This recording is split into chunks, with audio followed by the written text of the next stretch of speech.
Greetings, gents, ladies. I'm GeoFatBoy for ShaveNation.com. I'm sitting inside my Tesla Model 3. It's a 2018 model. I ordered it in 2017 and it took a year for them to send me a note. Elon sent me a nice card that said, "You can start building your Tesla Model 3 and thank you for ordering," signed by Elon. But they sent me that, and then about a year later, which was actually earlier than they said it would be, so in November of 2018, I actually received the vehicle. I got the long-range dual motor, black on black, and I love the car. The whole time I've owned it, I've been charging it exclusively at work at Shave Nation. So I just pull in at 6:30 in the morning. I plug it in. I have the signed Elon charger that's on the wall, and it take me from 100 miles up to 260 from 6:30 in the morning till about 11 or 12 in the afternoon. I'm okay with it. I'm at work. I'm doing other stuff. I don't have to worry about sitting in the car or anything. So because of that, I've never used a Tesla supercharger. And in 2.5 years of owning it, I don't even know how to use it. I don't know what just plug it in. Do you have to put your credit card in? I'm not sure. So my adventure today, Sunday morning, I'm going to go to the Tesla supercharger station because I've driven a lot this weekend and it's Sunday and I need to get more miles. I need to go further today. So I need to charge up the car, and it will take a few hours at work. But if I go to the supercharger station, hopefully it's going to go pretty quickly. I don't know how quickly, but we'll find out. All right, so I'll be pulling up here in a minute, and let me get out of the car. When I come back, I'll be at the supercharger station. Here's the charging station. Here's the car. There's the port for charging. Looks like somebody didn't want to use the hook up here to hang it back up. Left it laying on the ground. So we'll grab this, press the button, see if anything happens. Yes, it opens right up. Plug it in.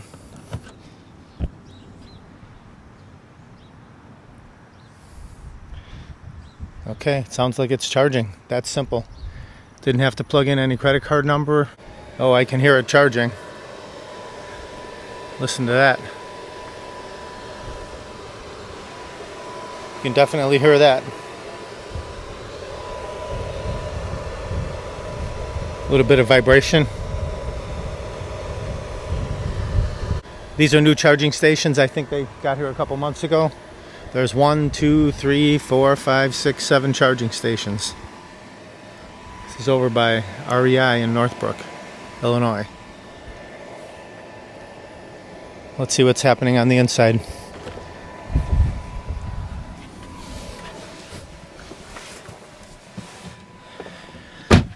Supercharging. Time remaining 35 minutes. That's pretty quick. I was actually at about 65 miles when I pulled up. I didn't take a picture of that. Sorry about that. But here we are, 71, 72. You could see how quickly it's charging up. A little bit of noise coming from inside the car. So it is a supercharger. That means it should charge pretty quickly. I have no idea how much this will cost either. I'm not even sure if it will. Oh, here we go. It tells you right down there at the bottom. So we have supercharging, time remaining 35 minutes. I'm up to 78 miles from 65, 79 miles from 65 very quickly. Here's the 149 kilowatt is what it's charging at.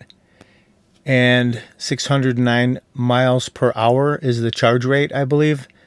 Plus, I've already added 23 miles, I think. That's what that means. The charge current, 48 amps. Scheduled departure, no schedule. Current session, $2.06 so far. So that's where we're at on cost. It looks like you can go from about 65 miles to a full charge in 35 minutes. If you want to stop charging, you would just hit this button right here, stop charging, but we're going to continue on. We're going to go for a full charge. I'm guessing it should top. When I charge it at work, it tops off at about 260. You can go up to I think it's 320 on this car, but they recommend for just day-to-day charging and operation, you go 20% of that, so it's about 260. At work, it tops out at about 260 and stops charging. We'll see what it does here at the supercharging station. While we're sitting here waiting, I'll talk about a few things Tesla related. I love the fact that you don't have to go to the gas station. I'm in the Chicago area, so it can be 10 below zero and you have to get out and go pump gas. Done that for way too many times. I'm very happy not to do that anymore unless I drive a different car. That's a big pro to owning a Tesla.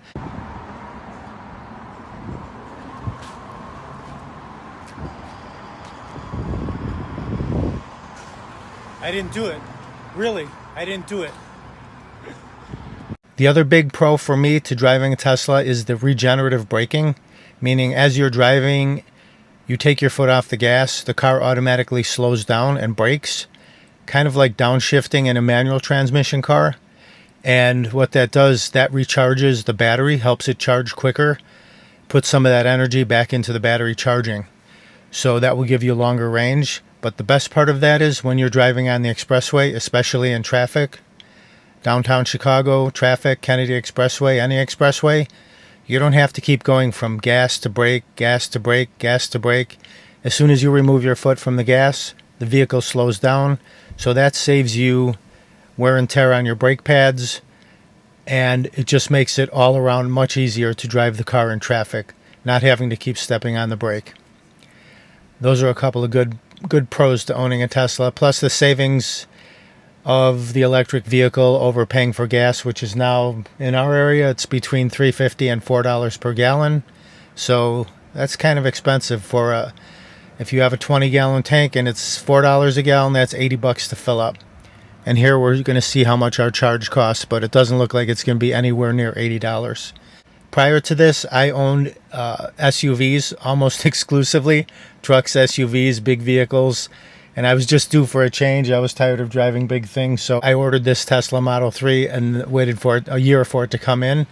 And then once it came in, I started driving it. It's a little small for my likings, yes. I got the dual motor long range version, and this car is faster than I mean, it's a blast to drive. You can have a lot of fun just launching people in this car where you just cruise along at like 20 miles an hour and then just put the pedal to the floor. People are pinned to their back seat. It's like you can't even move forward. You could put a $100 bill on the dashboard and somebody would not be able to grab it during that launch time.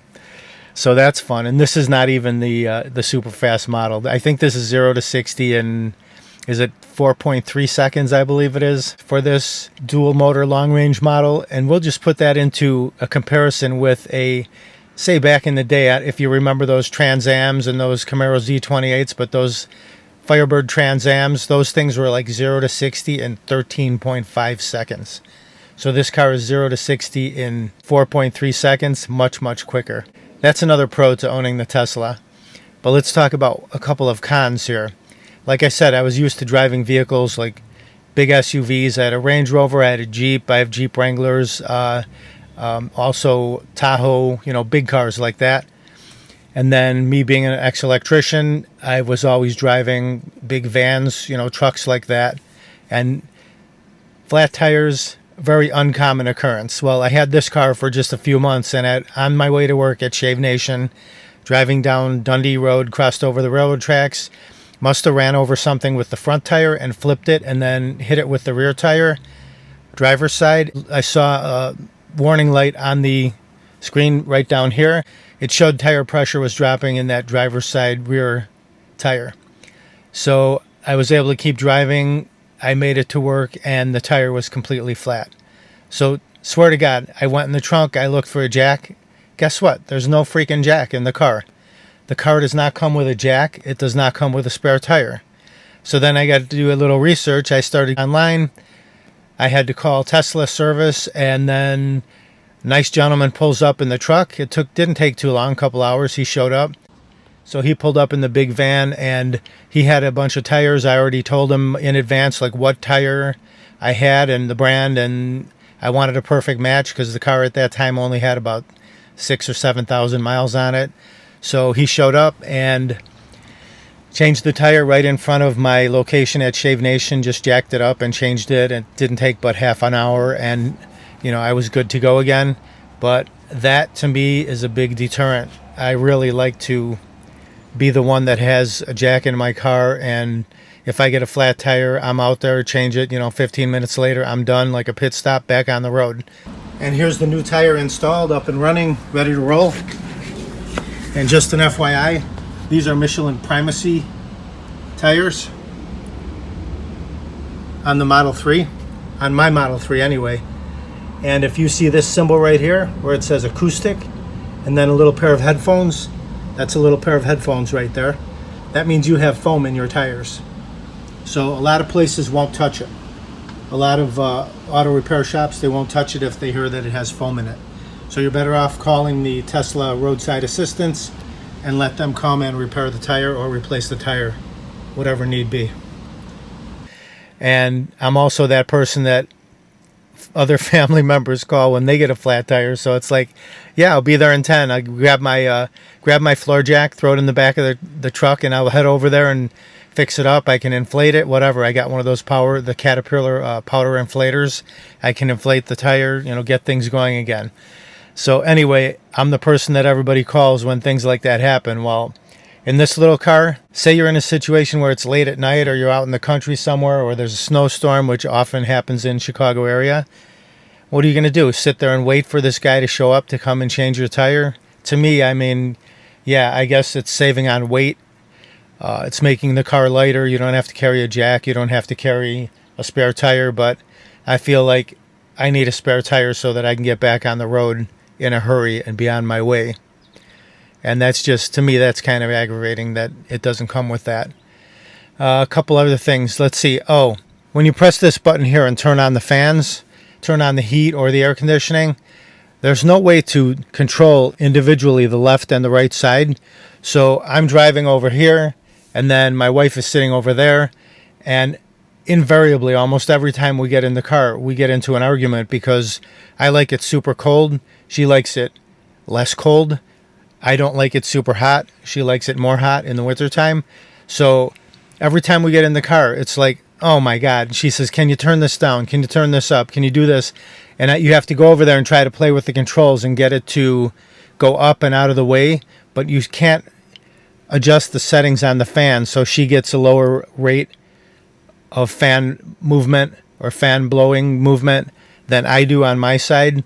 It's both equal. To bring up the AC screen, you can just touch this little blower motor right there. It pops right up. And here we go. You can adjust the fan speed. Okay, we'll bring it back down so you could hear me. And you can also adjust the temperature, 70, 69, 70. You can turn on the seat warmers, which are awesome, by the way. But you cannot control the fan speed individually between left and right. You can't put the one on the right, the passenger side, on low and the driver's side on high. You can't do that. At least in this vehicle, this 2018, unless they've changed it.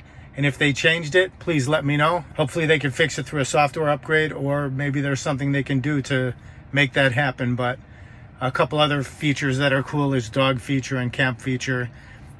You can have the climate stay on while your dog's in the car, while your pets are in the car, keep them safe. Just a lot of really cool features on this vehicle, but there are a few drawbacks as well that need to be addressed. To me, that's very irritating. You need to have independent controls on the left side, on the right side, for the blower motor, for the heater, and the air conditioner. Just another drawback. And yep, this is a 2018 model, so possibly they've changed it since then. I don't know, but that would be something that would really be a feature that actually should come on the car that doesn't come on the car. You need to have independent controls from driver's side to passenger side. The seat warmers are fantastic. They fire up very quickly. I love the fact that you can control everything from the cell phone. I can be in the house or I can be somewhere else and the car's out there in the garage or in the parking lot. I can turn on the heat or the air conditioning before I get there, 5 minutes before. And by the time I get to the car, it's nice and toasty, or it's very nice and cool inside the car. So those are a couple other great features. One other thing, in the wintertime, the battery degradation, I mean, it goes down very quickly. When it's cold out, the battery charge will deplete very quickly.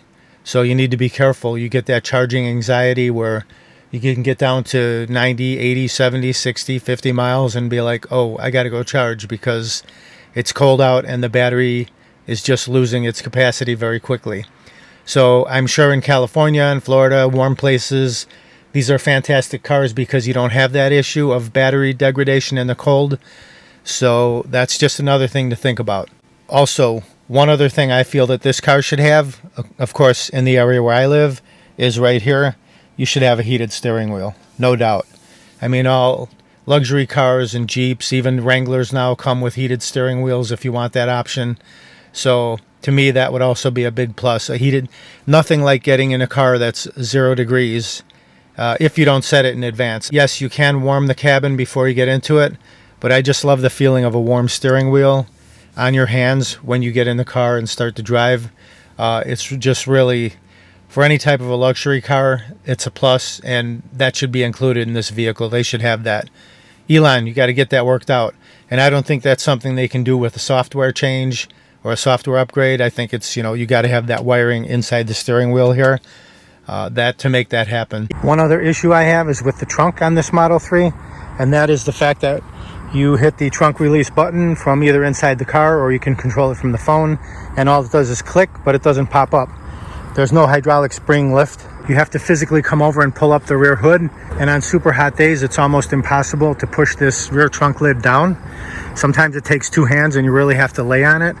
I think the hydraulic fluid is sticky or not enough, or it's worn out or disappeared. Not sure what the issue is on that, but these really should be spring loaded, and they are not. Once you click it, that thing should open up. If you have packages, you can just drop them right in. You don't have to be fumbling around trying to reach for the trunk lid to pull up the rear trunk. Just one other issue. You can just click the button underneath here to open it, but it doesn't pop up. It should come all the way up. Hopefully they have fixed this on the new ones. It's just a feature that just about every car has now. If you come out to your car with groceries and whatnot, just one other small issue with the vehicle. I did check yesterday. I thought the warranty was 3 years, 36,000 miles, but it's actually 4 years, 48,000 miles on this car. So I'm thinking that I will keep this car for another year. And hopefully between now and then, guess what will happen? The Tesla truck will come out, the Cybertruck. The gig plant in Texas is under construction and soon to be completed. So hopefully they can start pumping out those Cybertrucks. And I did reserve one the day they became available. Very simple, just $100 down, and Elon made a ton of money for, I can't remember the exact number, but oh my God, for $100 down, he just took in a boatload of money for Tesla. The guy's got brains. You got to give it to him. Everything he does, it's like everything he touches turns to gold. I did reserve my Cybertruck, and hopefully it will be done within the next year, and then I could trade this in or sell this privately, and then go and get the Cybertruck, which would put me back in the best of both worlds, having a large vehicle and having an electric vehicle where I no longer need to stop for gas. And I don't think the Cybertruck is going to get a flat tire in 6 months worth of driving it. So in my years and years of driving Jeep Wranglers, I think I may have had one flat tire in all those years of driving a Wrangler or a Tahoe or Chevy Avalanche or Range Rover. Those tires are nice and thick and beefy, and it takes pretty much to penetrate those tires. So anyway, here I am blabbering on. Let's see, we're up to 198 miles, almost 200 miles, and we're up to $11.51. And the time remaining is 20 minutes. So 199 miles, that's pretty quick for, I think it's been about 15 minutes. The interior of this vehicle is very nice. It's very minimalistic. There's not a lot going on here. You got the big screen here that tells you everything that's happening with the car. There's a couple of little compartments here that open up right here. And there is, you can plug a flash drive in right there. Here's my phone charger. I have a cover on my phone, so I can't really loop it through here and plug it in. So I just let the wire hang out when I need it and plug it in. No big deal. This closes up. It's got a nice piano finish. I carry a Shave Nation microfiber cloth with me just on the side down here just to clean this off. Keep it nice and clean. And wipe down the screen every once in a while to keep that clean. The interiors, the seats are beautiful. It does have a separate blower in the back here. So people sitting in the back will get nice airflow, air conditioning or heat, whichever. This is my little mod right here for holding my phone when I drive.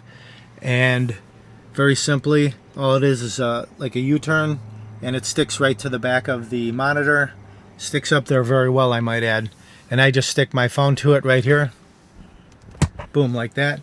And my phone stays in place while I'm driving. If you want a video up ahead of you, you can do that. And when it comes time to remove it, very simply just pull it off and you're good to go. While I'm at work and doing other things, I don't have to worry about charging, sitting in the car, nothing like that. I can just go on about my business. So by comparison, like I said, at work, it's at 120, 208 volts. So the higher the voltage, the lower the amperage, but the higher the voltage, the quicker the car will charge. Here it's at 67 kilowatts. At work, when I'm charging with the 120, 208 volt, that 208 volt is not very high voltage, so it takes longer to charge. Depending on where you live, most people in their residences, they have 110, 220 volt. So that will charge the car quicker than my 120, 208 volt at work. So that's something to keep in mind as well. That 6 hours of charging at work from 100 miles to get up to 260 miles would probably be decreased to somewhere around 4 to 5. So that would cut off some time as well. Here we are. We sit 11 minutes left and 61 kilowatts, 246 miles per hour charge. And the current session is 1368. So we're getting there. I mean, I think we're going to get up to 260 and we're going to stop.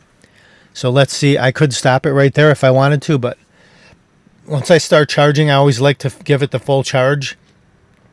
I'm really not 100% sure if the Tesla batteries would develop a memory if you only charge them for a slight bit and numerous charges.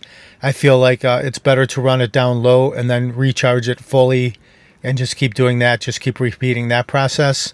I think that's better for the battery and will lessen the chance of battery degradation.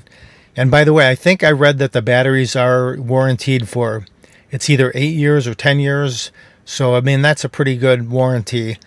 Having a full vehicle warranty, 4 years, 48,000 miles, and then the battery warranty taking you up 8 to 10 years. I mean, that's pretty awesome. That's a good, I mean, they did a good job on warranting the vehicles. I'll talk about maintenance for a little bit.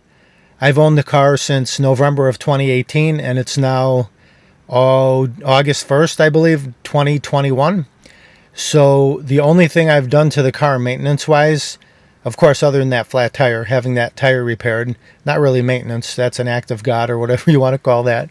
But I have filled up the washer fluid, which is up there in the front. They call that front trunk area, which has storage because there's no engine up there. The battery runs beneath the car. It's just flat and runs below the car. I have filled windshield washer solution, I think twice since I've owned the car. So that's another thing. You save money on oil changes, lubricating of different parts on the vehicle. And on top of that, the gas savings is huge. As you can see right now, we're at $14.35 and have already charged up to almost 236 miles. So compare that to a full tank of gas, $80, $100, something like that. You are saving a lot of money over the course of the lifetime of the vehicle. And there is just a slight hum that I could hear coming from the vehicle. Nothing outrageous. And so I could see where even if you don't have a charger at home or you don't have a charger at work, with this just taking, 30 minutes or so to get a full charge from 60 miles all the way up to 240 or 260, I could see where, I don't know, maybe it's not even worthwhile putting a charger in at your house. You can definitely get by without it. I can see myself just coming here, parking. I mean, nobody else is here. Check it. I'm the only person here. And here's the time. It's 8:18, 69 degrees in Northbrook. So that's where we're at right now. But I got here a little while ago and nobody was here. It's nice and quiet. What I would normally do is go on my phone. I would start deleting images on my phone, pictures I've taken that I no longer need to clear out storage. So that's, you can keep yourself busy doing things like that, or you make some, do a little posting, whatever. Check out some things at shavenation.com. Check out some shaving products, all that good stuff. While you're waiting here, instead of twiddling thumbs, I think it's a good idea to always keep yourself busy. Just idle hands are not good. I just like to, whatever I'm doing, I want to try to multitask, get as many things done as possible. So bring a book, whatever. Sit here and read a book, pass the time, stand outside the car, smell the roses, get a breeze, whatever. I don't know if it's okay to leave your car here while you charge it, but ideally what I would do also is if I could do that, I would just park the car, let it charge, go for a run, come back a half hour later, and the car's ready to rock and roll. You're ready to go for a few more days.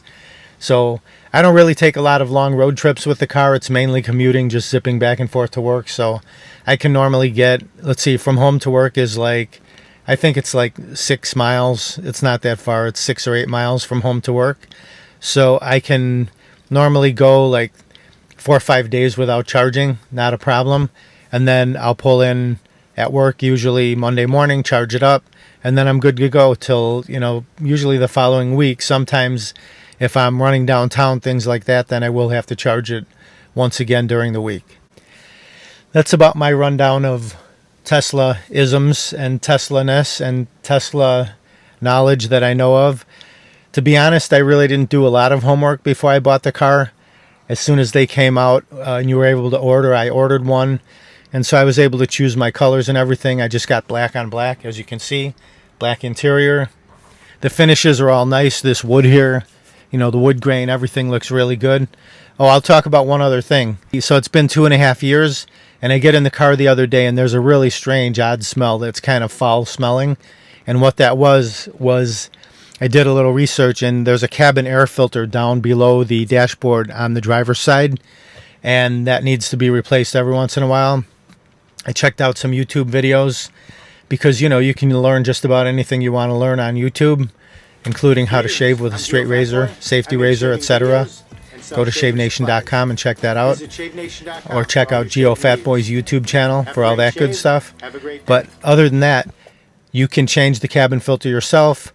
You can pick those up on Amazon and then change it yourself. Or you can take it in, schedule an appointment. And I've never done that, by the way. I've never taken the car in for anything, never had to schedule an appointment other than for that tire change. That time when I had the flat tire, that was the only time I had to call Tesla service. Other than that, everything's been great in the car. But to have those cabin filters changed, I believe it's about $150. And then you'd get rid of that foul smell. And really, it only happens when it's really humid or damp outside. That's when that smell comes on, when I turn on the air conditioning. That's the only time you smell it. If you don't turn on the air conditioning, you don't smell it. So, it's something that you can get by for a few days before replacing those cabin filters. And I haven't done it yet. I need to either decide if I'm going to do it on my own or if I'm going to take the vehicle in and let Tesla do it and schedule an appointment and just let them do it and pay the $150 and just have it done, which I may do anyway. We're down to the wire here. We're down to 2 minutes, and we're up to 255 miles. So I'm thinking it will probably top out right at 260 miles. Let's see what happens. 2 minutes remaining. And I could see that the voltage is decreasing as we go along. So it starts out with a super high voltage, and then it decreases as the charge completes. We're down to 36 kW. 2 minutes left, 256 miles. And the current session is $15.93. Now it's decreasing 21 kilowatts, 90 miles per hour of charge. So we're almost there. I think it's going to cut out pretty soon. I guess a lot of people don't want to charge their Tesla at 8:30 on a Sunday because I'm the only one here still. Okay, 1 minute left, 257 miles, 258. Let's see it top out. Let's see where we go. We're at 32 kilowatts, 130 miles per hour of charge. And it should be stopping any moment. 10, 9, 8, 7, 6, 5, 4, 3, 2, 1. As in all things in life, that last minute takes 5 minutes. It just seems like it goes on forever. 259. We're down to 32 kilowatts. Time remaining. Doesn't show a number anymore. So we're almost there. 260. That might be our topping off point. There we go. We're done. 260 miles. Charging complete. So we charged 201 miles. The total cost for this supercharging was $16.24. Compared to filling up your 20-gallon gas tank at $4 per gallon, that would be $80.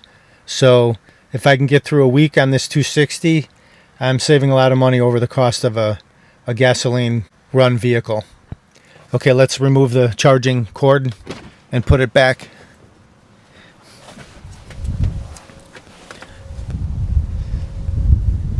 Here we are.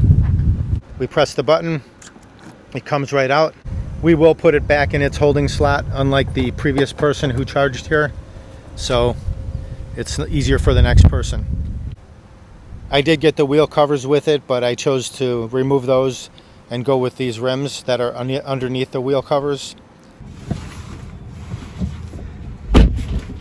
I hope you enjoyed my little visit to the Tesla Supercharger station. My first visit, maiden voyage, and we all learned how the supercharging system works. You don't need to plug in a credit card or anything. As long as you're on file with Tesla, they have your information. They got your money, no doubt about that. To summarize, it took about 35 minutes for me to go from about 65 miles up to 260 miles. That was pretty darn quick. And the supercharger, what it does, it starts off really high, 150 kW, and then as the charge progresses, that voltage drops down until you get toward the end, and it drops down to like 30 kilowatts, and then it shuts off when you hit about your max. My max is about 260. That's what I have it set at. Can be increased, but I have it set at 260 just to ward off that battery degradation. That's what they recommend. The reason behind the charging starting off at 150 kW and then working its way down to around 30 kW is that the batteries heat up when they get charged. So it starts off with a strong charge, they heat up, and then as the charge progresses, the kilowatts drop down and the batteries cool down at the same time. Also, the fuel cells that they use now, I think there's about 1,200 fuel cells underneath for the battery, and they're constantly improving that. They're working on a new one that's larger. It's more like the size of a beer can. So instead of it being 1,200 fuel cells, that would bring it down to about 800, and they wouldn't heat up as quickly. That means they can supercharge even faster. They are installing new superchargers all the time, and they're improving upon the speed of the charging. So that's a big plus too. If you can get it down from 35 to say 15 minutes, that would be awesome. For a full charge, it'd be pretty amazing. I just wanted to speak about some of the pluses, the pros and cons, a lot of good things and a few things I'm not too happy about that could be improved upon. So maybe Tesla will watch this one day, and maybe, I'm sure I'm not the only person complaining of a few of these items. Before I bug out, let me just tack on a couple different things. I actually did call Tesla, set up a service appointment for them to come and change my cabin filters, and it took him about 20 minutes. He also replaced one of my rear, or both of my rear struts that were very difficult to open and close. That was under warranty. I did have to pay for the cabin air filters, the two of them. It was $140, so even cheaper than I thought. And he came to me and did it, which was great. And the other correction that I'd like to make is that the cabin air filters are not under the driver's side dash. They're under the passenger side dash up in front. So that's where they're located if you try to do something on your own. Just check out some videos on YouTube. Doesn't look that difficult. And one other correction I'd like to make, when I was speaking about the Camaro Z28s and the Trans Ams from back in the day, late 70s, early 80s, the vehicles were not 0 to 60 in 13.5. Some were 0 to 60 in about 9 seconds, in that range. Still compare that to this Model 3, where the 0 to 60 is either 4.3 seconds or 4.5 seconds. So 4.5 seconds, it's almost twice as fast as the cars were back in the early 80s, late 70s. I know because I speak from experience. When I was a youngster, I had a yellow Camaro Z28, and it had a Borg-Warner Super T10 transmission. It was a 350 engine, had the Hurst Super Shifter. It was a pretty fast car, and I think that was probably 0 to 60 in around 9 seconds. This car will pin you to the seat way harder and way faster than that car would. All right, I think that's about all the corrections and additions. Oh, one other thing. After he finished the cleaning of the cabin air filters, I guess they spray some solution in there to disinfect and make it smell good and clean everything. Well, I got in the car like 10 minutes after he left, went to drive somewhere, and foam started shooting out the back air blower that goes into the back seat area. So foam sprayed out all over the back seats and the floor in the back of the vehicle, in the rear of the vehicle. So he didn't mention anything about that, like not to drive for 15, 20 minutes or an hour to let that evaporate and dissipate. He didn't say anything about that. So that was just live and learn. Now, I don't think it damaged the rear seats. I did take my microfiber cloth and I cleaned them up real quick. Hopefully they're okay. I will get some just water and then clean them up a little better just to make sure no spots remain. But that did happen. So think about that when you change your cabin air filters and spray some Simple Green in there to clean it up. I hope you enjoyed the video. Do me a favor before I head out. Smash that subscribe button down there and then ring the bell up there so you'll be notified of all my upcoming videos. They'll go right to your inbox and you won't miss any. Thank you very much for watching. Visit ShaveNation.com for all your shaving supplies. I'm Geo Fatboy. Have a great shave. Have a great day. Let's roll.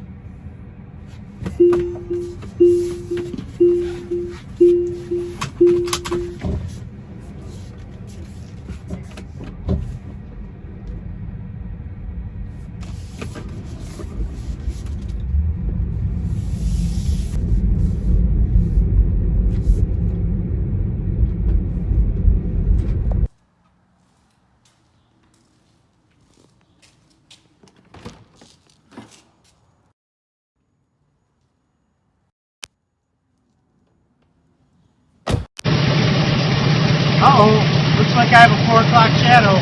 Gotta go to ShaveNation.com. Have a great shave, have a great day.